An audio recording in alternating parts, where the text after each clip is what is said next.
A very good morning to all my dear students. Welcome to our zoology online class. In the last class, already we have completed the fifth lesson molecular genetics. So today we are going to start the next lesson, sixth lesson. Our lesson name is evolution. Okay, our lesson name is evolution. So in this lesson, we are going to study about different topics related to the evolution of human beings and evolution of other living organisms. Okay, so there are different topics we are going to study from this lesson. So today we are going to study about only two important topics. Okay, so before I explain both topics, I explain the definition for the word evolution. Here, evolution means, it's a word. Okay, this word evolution is used to describe the heritable changes in one or more character of a species from one generation to next generation. Once again repeat. The word evolution is used to describe the heritable changes in one or more character in a population from or in a species from one generation to next generation. This is called evolution. Here heritable characters mean you all know. The characters which are transferred from one generation to next generation is called heritable changes. Okay, heritable characters. So some changes takes place in these heritable characters. Okay, so this is called evolution. So the first topic of this lesson is theories. So in the first topic, we are going to study some important theories related to this evolution. Okay, so the first theory is called theory of special creation. Here, the theory of special creation meaning, say, according to this theory, the gods only the creator of this universe, plants, animals. Okay, so the plants, animals, and the entire universe are created by God. Okay, so you all know there are different types of religions are there in the world.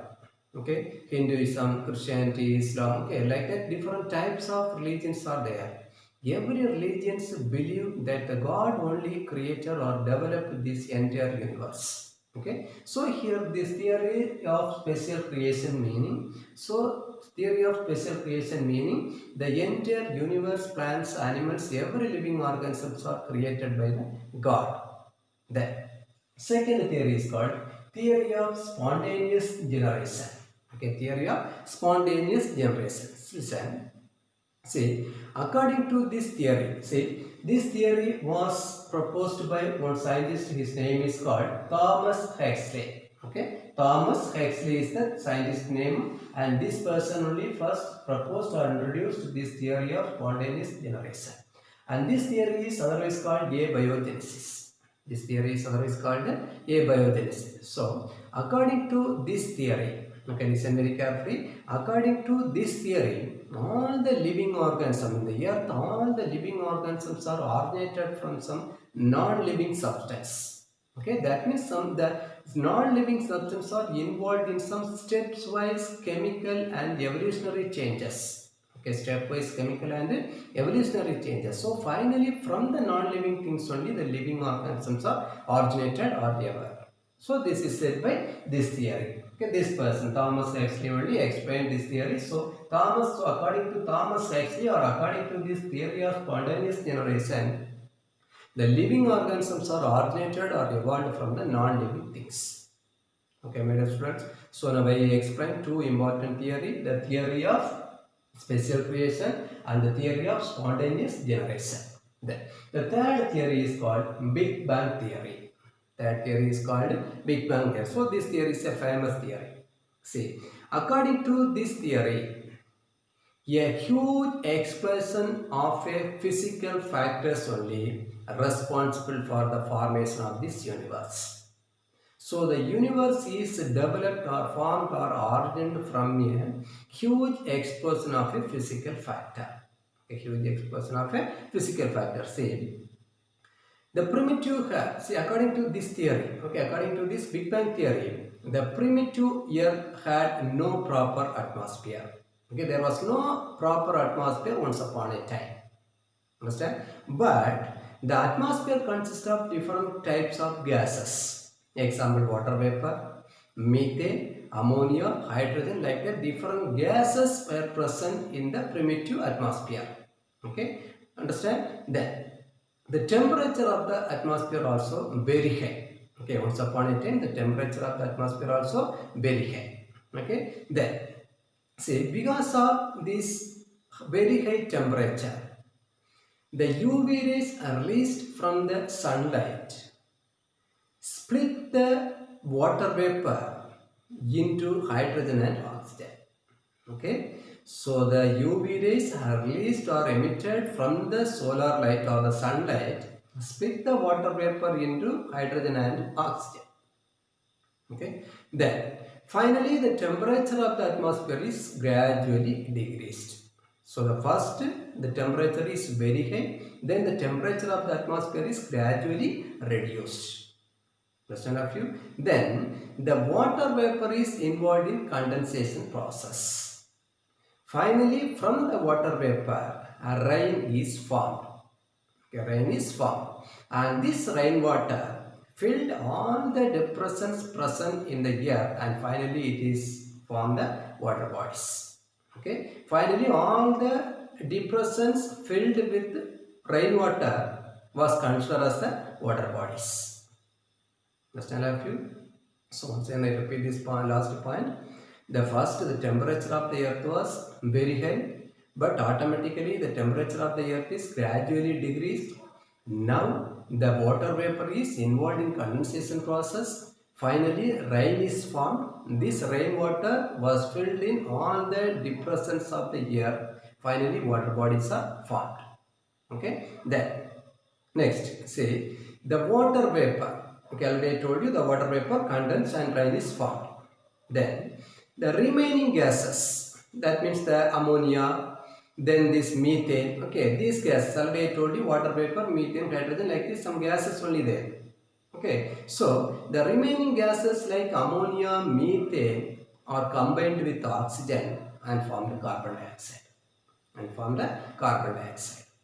Okay, so all these processes are explained in by this Big Bang theory. Understand of you? Then the next theory is theory of biogenesis. This theory was proposed by one scientist. His name is Henry Bastien. Okay, he only first proposed this theory of biogenesis. Here, the word biogenesis meaning the process of production of living organs. The process of production of living organism is called biogenesis. Okay, bio means living, genesis means process, products. Okay, so the process of production of living organism is called biogenesis. Hope you understood. Then the last theory is theory of chemical evolution. Theory of chemical evolution. So it is this theory is little big theory. So listen very carefully. See, according to this theory of chemical evolution, the living organisms are originated or evolved from some inorganic substance. And also from some physical factors. So the living things are evolved or origined from some inorganic substance and also from some physical factors. Physical factors, example the UV rays, light, temperature. Okay, like that many physical factors we can say. So here these inorganic substance. Okay, see one scientist. His name is Oparin. Okay, his scientist Oparin. Say in the year of 1924, this person Oparin.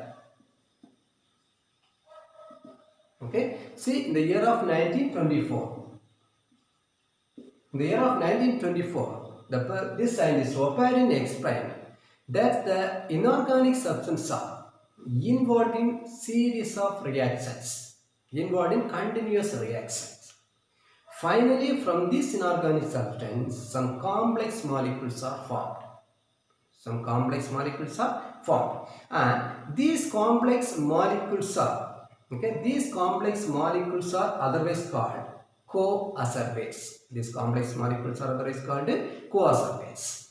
Then these coacervates absorb and assimilate more amount of organic substance present in the environment. Listen very carefully this last point. Oparin, in the year of 94, this person said that these inorganic substances are involved in continuous reactions. Finally, more complex molecules are formed. These complex molecules are otherwise called coacervates. These coacervates absorb and assimilate more amount of organic substance present in the environment or present in the earth. Okay, then one more scientist, his name is Faraday.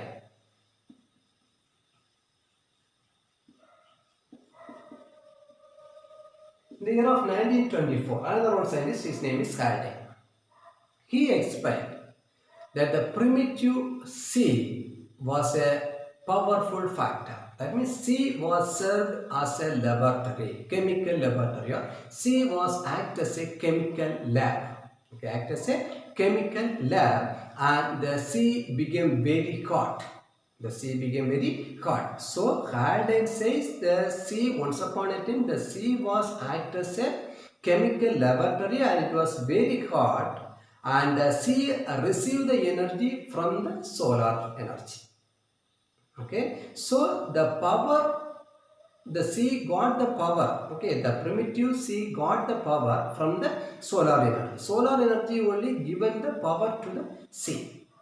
Understand of you? So because of this reason, the sea became very hot. The temperature of the sea was very high.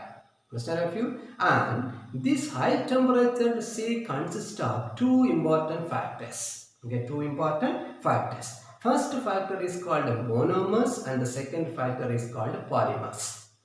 First factor is called monomer and the second factor is called polymers. These two factors, okay, that means both monomers and polymers both got a lipid membrane. Okay, lipid membrane was present in these two factors, both monomers and polymers. So now these monomers and polymers only considered as a first living cells. Okay, first living cells. These first living cells are otherwise called prebiotic cell. Prebiotic cell. Understand of you? Then the last point about this theory is about this theory of chemical evolution is, say, these two scientists, Oparin and Haldane, these two scientists independently suggested, okay, these two scientists independently suggested that if primitive atmosphere was reducing, okay, the temperature of the primitive earth was reduced with proper energy source. Okay, with proper energy source, there is a possibility for production of large amount of organic components. That means it can be, a large number of organic components can be synthesized. So once I repeat this last one, according to these two persons, okay, so Oparin and Haldane, these two persons independently suggested that if the temperature of the primitive earth was, decreased with proper energy source, different types of organic substance can be synthesized. Okay, my dear students. Okay, so that's all about this last theory of chemical evolution. Theory of chemical evolution. So now we completed first topic of this lesson. Theories. Now we have completed theory of special creation, theory of spontaneous generation, Big Bang theory, theory of biogenesis, and theory of chemical evolution. So there are only 5 theories only explained in your book. So these 5 theories are very important for 2 marks and 3 marks. For example, one important 2 mark is there. See, biogenesis. The process of production of living organism is called biogenesis. And these theories may be asked for 3 mark questions. Understand, my students? Okay. Now we are going to study about the second topic.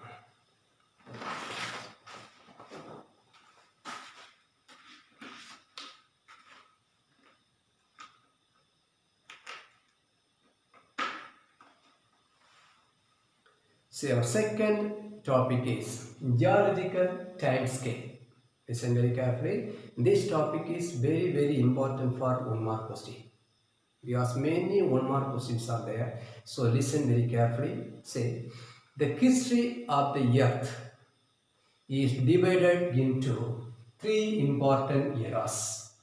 The first era is called Paleozoic, second era is called Mesozoic, and the third era is called Cenozoic. So in this chart, I have drawn the geological time scale of the Earth.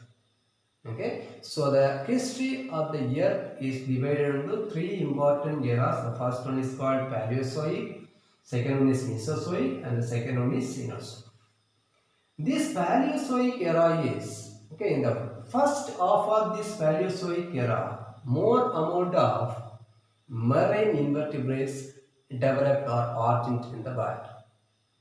Then, in the later half of this era, the marine and terrestrial vertebrate organisms are evolved except some birds and mammals. So, except some birds and mammals, some terrestrial and marine vertebrate organisms were evolved during this era. Understand of you? Understand? Then, this one, second one, Mesozoic era. And this era is otherwise called the golden age of reptiles because large number of reptilian species originated in the world during this period. Then, this Cenozoic era is otherwise called the age of mammals. Different types of mammalian species were originated during this Cenozoic era. So, hope you understood this first point about this geological scale. So, the history of the Earth is divided into three eras. The first one is Paleozoic, Mesozoic, and Cenozoic. Then these eras are again divided into some periods. And the periods are again divided into some epochs. So now I explain all the periods and epochs one by one with some examples. Listen very carefully. The first one is this Paleozoic eras is subdivided into 6 periods. The first period of this Paleozoic era is Cambrian. So during this Cambrian period, different types of invertebrate organisms evolved or originated in the world.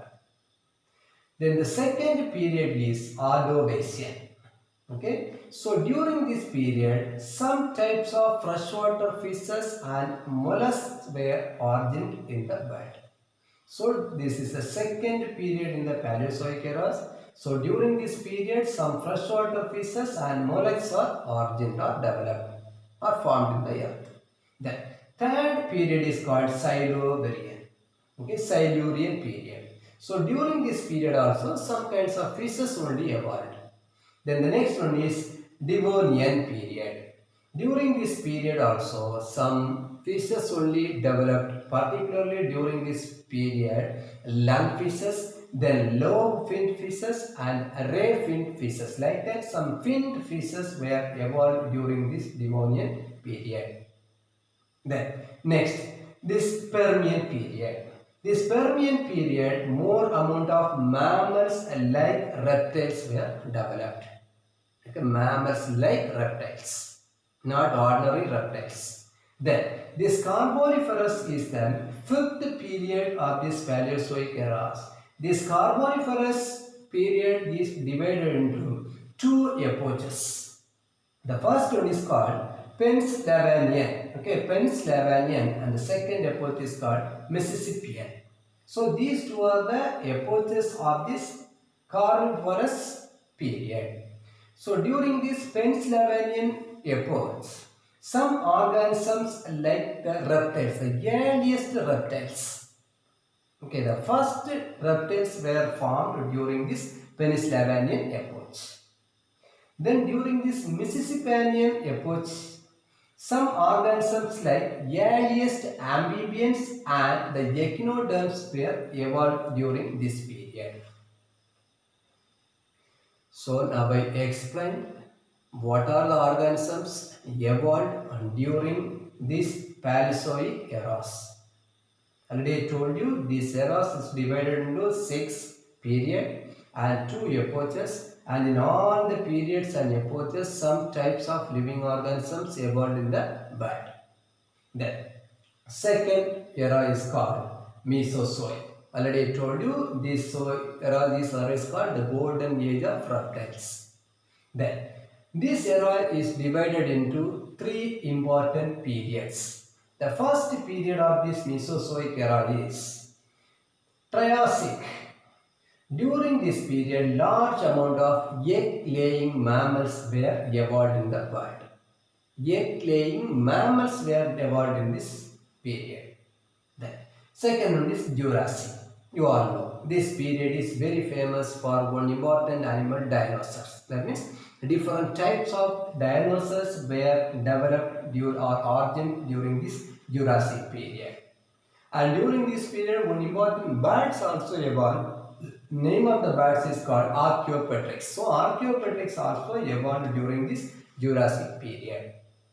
Then the last period of this era is called Cretaceous. Okay, Cretaceous period. So during this period, some important birds, particularly toothed birds and modern birds, were evolved during this Cretaceous period.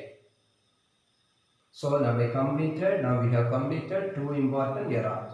Then the last one is Cenozoic era. Already I told you this is the age of mammals. This is the age of mammals. See, this era is divided into two important periods. The first period is called Quaternary period and the second period is called Tertiary period. Quaternary period and Tertiary period. Okay. Here, this Tertiary period is divided into 5 important epochs. Okay, 5 important epochs. The first epoch is called Paleocene. The first epoch of this Tertiary period is called Paleocene. So during this period, more amount of placental mammals evolved. Okay, placental mammals are highly evolved during this Paleocene epoch. And the second epoch is called Eocene. During this period, hoof mammals and carnivorous, some carnivorous mammals were evolved during this Eocene epoch. Then, third one is Oligocene. During this period, higher placental mammals. So, during the Paleocene, high amount of placental mammals evolved, but they were lower placental mammals. So, but in Oligocene epoch, higher placental mammals were evolved in the bird. Then, next, Miocene. Okay, so during this epoch only, first man-like apes were developed or origin. Apes means it looks like a monkey. Okay, so first man-like apes were evolved during the Miocene epoch. Then, next, Paleocene. Okay, so during this period, the man, okay, the origin of man from the first man-like apes. Already here I told you first man-like apes were evolved during the Miocene. But during this epoch, the first man were evolved from this man-like apes. Understand a few? So now we have completed 5 important epochs of this Tertiary period. Then Quaternary period. So during this period only the human beings begins in social life. Okay, the human beings learn to live in a social life.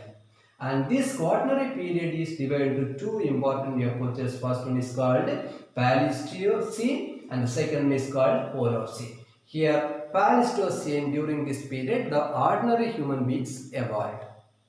The next one is Holocene. During these periods, the mammals, angiosperm, monocotyledons, like that, some plant species also originated or evolved during this Holocene. This is the last epoch, okay, the present epoch of the Quaternary period. Understand a few? So now we have completed one important topic, geological time scale. So in this topic, many 1 mark questions are there. For example, which era is otherwise called the golden age of reptiles? Like that, many 1 mark questions are there. So I hope you all understood this important topic.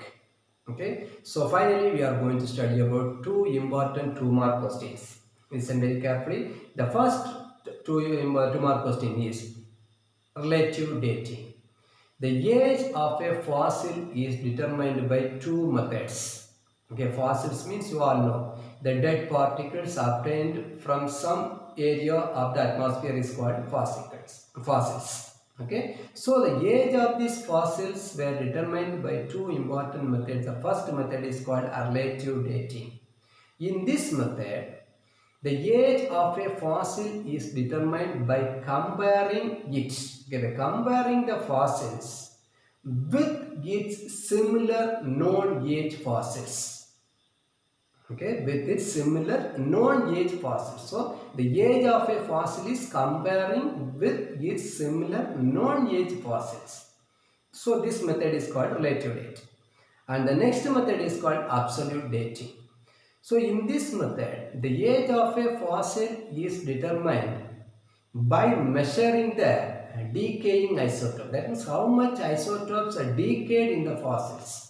Okay, so this measurement is by using radiometric methods. Okay, so by using some radiometric methods, the amount of the decayed isotopes is measured. So this type of dating or this type of fossil dating is called absolute dating. So relative dating and absolute dating. So these two methods are used to determine the age of a fossil.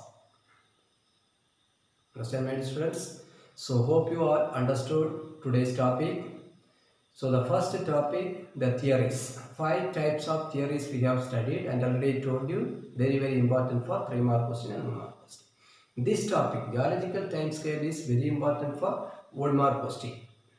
Okay, and finally we studied 2 important 2-mark question. 2 types of dating. The first dating is called relative dating and the second date is called absolute dating. So both datings are used to determine the age of a fossil. Okay, my dear students. So today itself try to complete these topics and send the answer to me through WhatsApp. I will correct and give. Okay. Okay. Thank you. We'll meet in the next class.